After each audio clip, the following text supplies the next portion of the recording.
In our series, this is the third talk in which we will understand the basic terms that will lay a strong foundation of Eastern wisdom. A shadow dance, a fleeting eye, while suffering whispers, secret sigh. The real self waits a truth unfold beyond the stories brave and bold. Through Tattva's light and Bodha's gaze, we shed the dream of mortal days, for Atman's call and Brahman's grace awakens joy in every space. Understanding, the Tattva Bodha, Eastern wisdom tradition, offer a profound path towards self-discovery, self-realization, and the ultimate cessation of suffering. Unlike objective knowledge focused on the material world, this is the subjective knowledge, an inward journey to understand who you truly are. The Tattva Bodha is an indispensable text for every seeker on this path. The quest for permanent happiness, knowing the real I. The moment we talk about permanent happiness, we say the real I or the real self is of the nature of permanent happiness. But we have to not only prove, understand, practice, and experience. So the fundamental premise is simple yet profound. Self-knowledge is the way to permanent happiness. I do not know who I am, yet I declare the false I, a fleeting shadow, as my truth. And in this grand deception, my suffering finds no end. Until the real I, unveiled and known, shines forth within, this pain will cling a constant heavy friend. The conclusion is this suffering persists as long as we mistake the false I for the real I.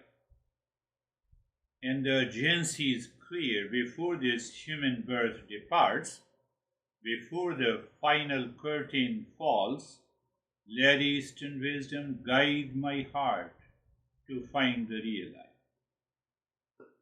Question arises that is there no other way to permanent happiness? Self-knowledge is the only way to permanent happiness. Within the framework of Eastern wisdom, the emphasis is on the direct realizations of one's true nature as identical with the ultimate reality. So this understanding or self-knowledge, or what is known as the Bodha, is considered the direct and the ultimate means to end suffering and attain permanent happiness, because it removes the ignorance that causes the suffering in the first place. What about the spiritual traditions of the West? What other philosophers think about the permanent happiness? Aristotle and his if I'm speaking correctly, Aristotle and his eudaimonia, basically translated as happiness, accurately understood as the human flourishing, living well, a life well lived. So Aristotle, happiness is not a fleeting emotion or a pleasure, but an activity of the soul in according in accordance with the virtue over a complete lifetime. It involves exercising one's rational capacities and fulfilling one's unique human potential. Aristotle says it requires developing a good moral character, making virtuous choices, and engaging in activities that are inherently good. He believed that the external goods are necessary but not sufficient, and that the true happiness comes from the internal virtue. That is his perception. So he falls short of what we say in Eastern wisdom is the real self. Then we have Stoicism, ancient Greek and Roman philosophy. Stoics like Zeno, Seneca, and Marcus believed that the virtue is sufficient for happiness. They emphasized living in harmony with the nature and the reason. So, what is the path to happiness for Stoics? So, they aim at freedom from the disturbance and freedom from passion, emotion that cloud our judgment. That is one of the major topics in Eastern wisdom, that we have to freedom from a passion. We see that it is a delusion. We have to reason, we have to understand. So those Stoics taught that the true happiness comes from distinguishing what is within our control, our thoughts, judgment, and action, from what is not in our control, the external events, other people's opinion. So when we focus on what is controllable and accepting what is not, one can achieve inner tranquility and resilience regardless of external circumstances. Then there is another ancient Greek philosophy, Epicureanism, founded by Epicurus. This school is seeking basically the tranquility of the mind and absence of the bodily pain. So their contention is that Epicurus taught that the greatest pleasure is freedom from pain and the fear. This involves simple living, moderation in desires, cultivating friendship, intellectual pursuits. He warned against chasing excessive pleasures as they often lead to a greater pain and dissatisfaction in the long run. We are just analyzing briefly the main philosophers of the West, what they talk of permanent peace and happiness and end of suffering. Then we have a Platonism. Plato, Aristotle's teacher, also linked happiness to virtue and the knowledge. He believed that the true happiness is found in a life committed to knowledge and virtue, in understanding the external, eternal, immutable forms that reside in the realm of ideas. So, for Plato, happiness comes from the proper functioning of the soul, where reason governs the appetites and emotions. So he suggested that the true happiness is found through philosophical contemplation and avoiding the fleeting pleasure and pains of the physical world. And this is in brief about the Plato. We'll talk in detail when we will compare the Eastern wisdom with the thoughts of the Plato. Then we have utilitarianism. Seems to be modern philosophy. So philosophers like Jeremy and John Stuart Mill define the happiness in terms of pleasure and absence of pain. So utilitarianism holds that the most ethical actions are those that maximize overall happiness. for the greatest number of people. While not strictly about individual permanent happiness, the aim is to create conditions that lead to the greatest aggregate well-being, especially the middle, distinguished between the higher intellectual, moral, and the lower bodily pleasures. He argues that the higher pleasures contribute more to a truly happy and fulfilling life. That is where the domain of utilitarianism falls. And then we come to the Buddhism, that is again the Eastern wisdom. So while not directly discussed in the text Tattva Bodha, but Buddhism is another major Eastern wisdom tradition that addresses suffering and happiness. The core teaching is that suffering arises from attachment and craving. So the Buddhist path, Eightfold Noble Path, aims for nirvana, which is the cessation of suffering through the elimination of craving and attachment. So this involves practices like mindfulness, meditation, ethical conduct in the wisdom. Virtually the Buddhism covered all the previous modern Western thoughts we discussed briefly. So now we will come to the basic text we are talking about, that is called the Tattva Bodha. The Tattva Bodha is a foundational text. Its name suggests it is an understanding of the fundamental truths. It serves as an introductory gateway text or ultimate beginner's Eastern wisdom manual. So it is designed to provide the knowledge of those basic terms without which we cannot treat the path of the Eastern wisdom. Let us pick up a couple of the terms. So Eastern wisdom highlights that the human suffering, it may be stress, anxiety, reactive pattern, blame, complaint, stems from our identification with the false I, false self. So what is the ultimate goal?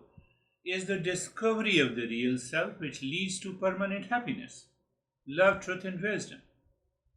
So the Tattva Bodha is designed to facilitate this crucial distinction. Imagine life is a complex video game. You are playing a character, accumulating stats, completing quests, facing challenges. But what if you have been playing the wrong character all along? What if you are stuck on a hamster wheel of unfulfilled desire, constantly chasing external rewards that are often temporary highs but leave you feeling empty? This is where the Tattva Bodha intervenes. We don't even think of it that I am seeking a pleasure from the world outside, and I have no time to think whether that object contains the property of happiness or not.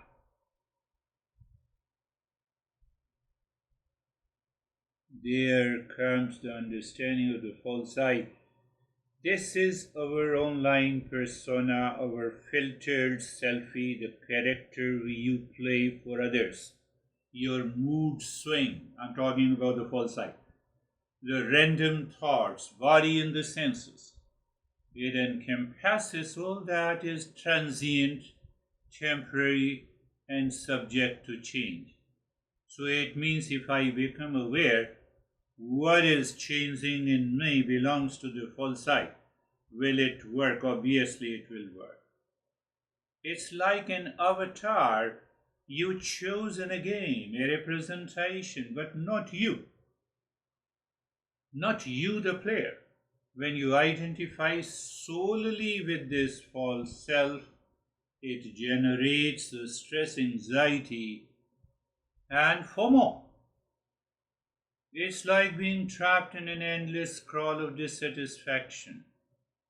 Imagine watching a movie on a screen, the characters, the drama, the explosions, they are all happening on the screen.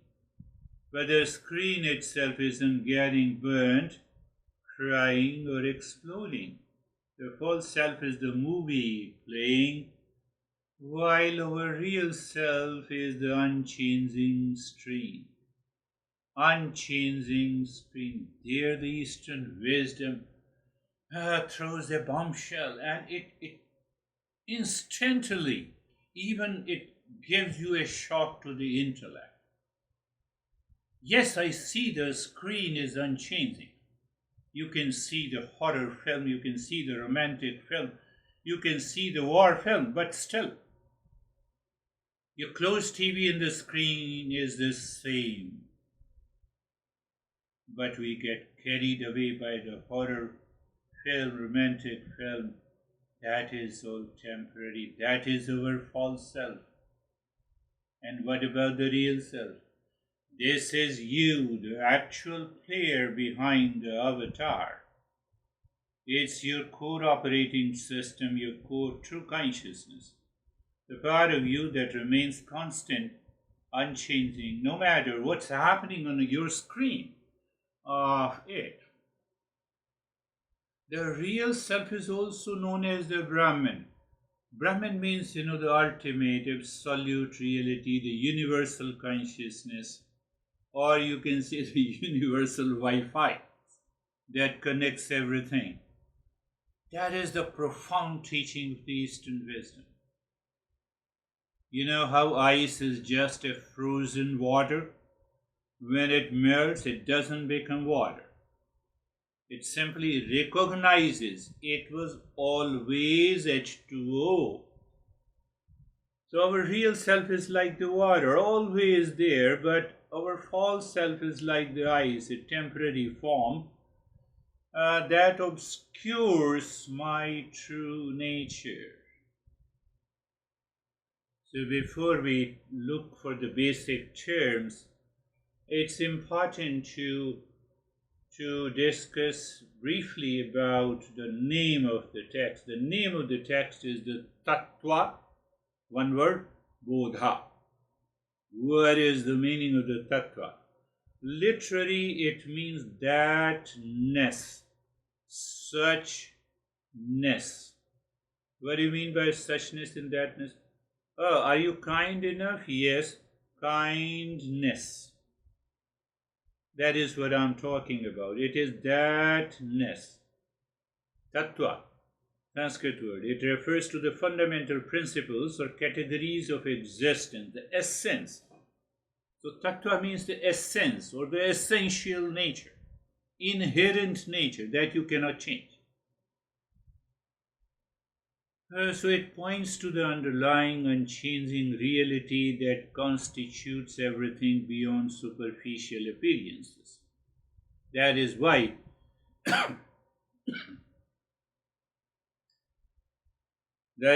the word tattva is used.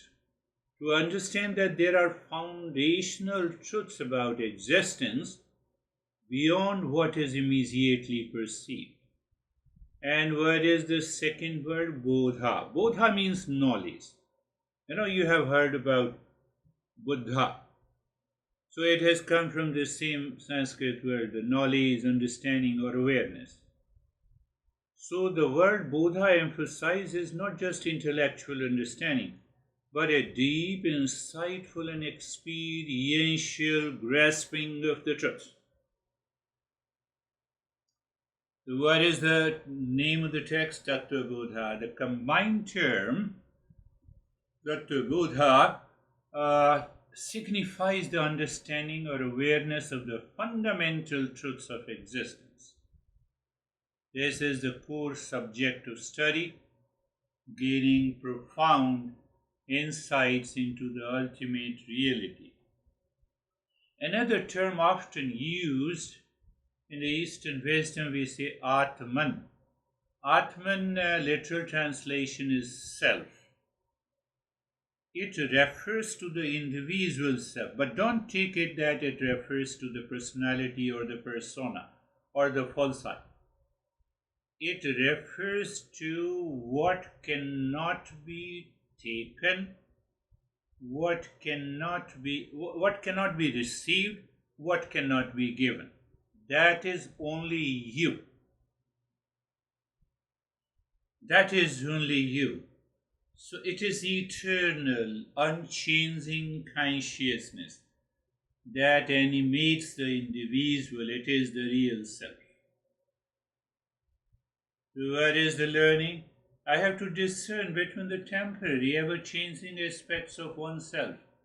What is ever-changing aspects of oneself is the body, thought, feeling, emotions is the false self. And behind that, the constant eternal witness is the real self. So the word Atman we use, we will discuss in detail about it when we go deeper. And then we use the word Atman, one, and the Brahman. The Brahma, I would rather say Brahma. Brahma is the ultimate reality. Brahma means it is a vast, the ultimate, unchanging, absolute truth, the supreme reality of the universe. Then what is the most important part of the journey of the Eastern wisdom is pramana. Pramana means the means of knowledge. We don't follow blind belief. We don't demand seekers to follow it blindly. We say no. First, you should know the means of the knowledge. Use that means of the knowledge to find out where the truth is located. Minus cult, dogma, belief, and preaching. So what is pramana means? The valid means or instruments through which true knowledge can be gained. So we have to understand it. Valid means of instrument. So it means we have to understand how one acquires a reliable understanding of reality. In Eastern wisdom, this typically includes perception. Perception means perception, I see you, you see me through the sense organ, and the inference. Inference means you already know the verbal testimony. Verbal testimony, we'll talk in detail about it. Tattva Bodha itself serves as a pramana for self-knowledge. So now, the text serves as a pramana, as a valid means of knowledge. Like a microscope revealing what was already present but unseen. Geometry, you read the first problem. What is the problem? This statement. Sum of angles, three angles of a triangle is 180 degree. Prove it. So after that statement, the text proves step by step that how three angles of a triangle is 180 degree. So what we are saying, the Tattva Bodha itself, the text itself serves as a valid means for self-knowledge. How come? You go and study, understand each and every one, raise your doubt, contemplate and reflect, and find the truth by yourself. There is another term used is known as moksha. Moksha, mukti, nirvana, more or less they convey the same message. Liberation from the cycle of the birth and the death, the realization of the self and transcendence of the suffering. So we will go deeply into each word and as we go along with our application. So the primary purpose of the text is to serve as an introductory guide for spiritual seekers. who wish to understand the core principles of Eastern wisdom. It lays the groundwork for self discovery and the realization of one's true nature, ultimately leading to liberation from the suffering. Its main goal is to help you stop suffering and unlock permanent happiness, love, truth, and wisdom by helping you differentiate between false I and the real I. So, what a seeker has to learn? A seeker has to learn a step by step process. So, that is what the Tattva Bodha text beautifully lays down. It helps to recognize the problem suffering from the false I. So, it helps us to understand that the current suffering, anxiety, stress, reaction is a direct result of identifying with the transient body, mind, and the senses. This recognition forms the initial motivation for seeking permanent happiness. Then we go little deeper. We discern between the false I and the real I. Valid means of knowledge, don't forget it. Learning to differentiate between what is temporary and what is eternal within oneself. So, this involves intellectual inquiry, deep introspection, careful observation, regular practice. So, then we go and understand the core principles, grasping the definition and implications of key concepts. We realize the identity of Atman and the Brahman. Atman, real self, Brahman, so that real self, when the real self of the entire cosmos is Brahman. Then how to apply the means of the knowledge in order to reach to that higher state of consciousness. It's a purely understandable, logical.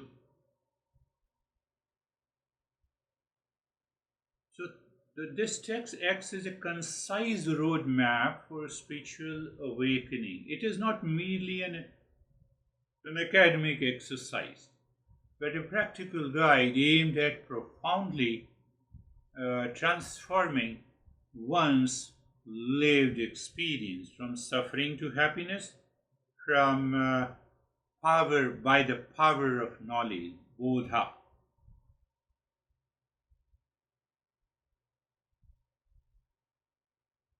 For example, false self is the dream self.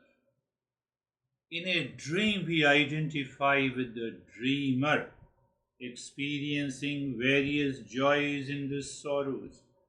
These experiences feel very real within the dream. This is analogous to identifying with the false self in a waking state. The real self is the waker. When we wake up, we realize that the dreamer and all its experiences were not ultimately real. The real I is the waker, who is always present but momentarily identified with the dream. Similarly, the real self is ever present consciousness that merely observes the play of the false self in the waking dream of existence. Did you understand? No worries. If you did not, I'm going to open up each and every aspect.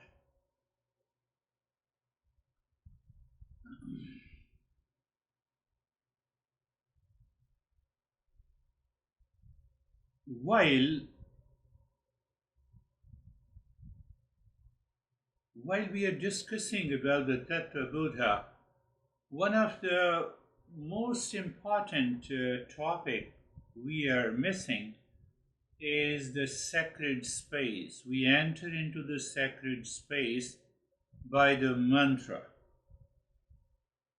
Because without entering into the sacred space, we cannot have a glimpse of the subjective reality. So the Mangala Charan or entering into the sacred space serves a very primary, you can say the primary practice to begin to help the mind to transcend itself. And that practice is known as the Mangala Charan. We will talk about it. This Mangala Charan, or entering into a sacred space, implies a deeper, more profound state that transcends the object-subject duality. It suggests an experience of the real self itself, the unchanging screen upon which the movie of the life plays. This is not just observing awareness, but being awareness. You are watching a horror film. It is playing on your TV screen. You know that nothing happens onto the TV screen. And in the middle, I ask you, hold on, keep on watching the movie, but also become aware the unchanging TV screen. That is the mantra to make you aware of the screen and the movie playing on the screen. The same way, we use the different mantras. So it means you are watching the movie. At the same time, you have transcended the movie also, because you are aware of that screen unchanging. In that sacred space, we may refer roughly, not exactly, to the witness consciousness or a pure awareness or the beginning of a mindfulness. So that is how you see that the beauty is that every master, 10,000 years old master, present master, who has the traditional learning, they always use the word Mangala Charan. Without the Mangala Charan, they do not teach anything.